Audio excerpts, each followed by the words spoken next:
If you are thinking about CIDP, that means chronic inflammatory demyelinating polyneuropathy, there is immune mediated demyelination of the peripheral nerve and nerve root.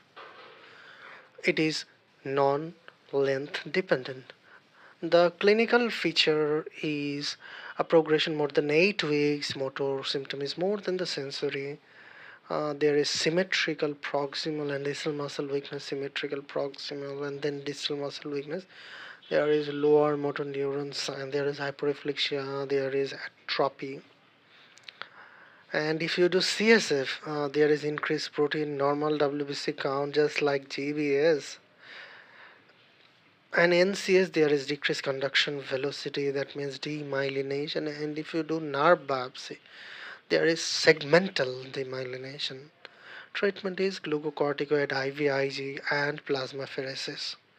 So, CIDP is immune mediated demyelination of the peripheral nerve and nerve root.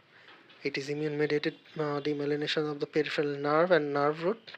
Progression more than 8 weeks, motor symptom more, lower motor neuron feature. CSF is protein high, nerve conduction velocity there is decreased conduction velocity, and nerve biopsy shows segmental demyelination. And treatment glucocorticoid, IVIG, and plasmapheresis. For CIDP, steroid works. For AIDP like GBS, steroid does not work. And the next one is CPM, central pontine myelinolysis. It happens due to overly rapid correction of the hypotonic hyponatremia.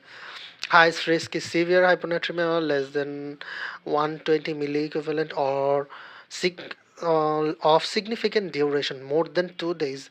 There is osmotic shock, oligodendrocyte death, and demyelination. You will get the locked-in syndrome like quadriplegia with intact consciousness.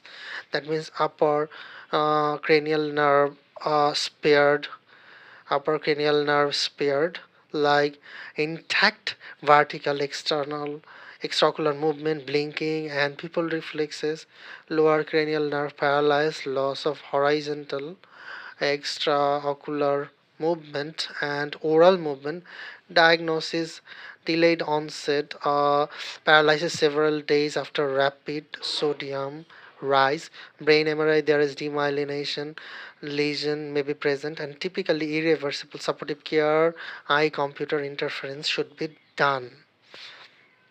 So in brain MRI, there is demyelination, lesion may be present.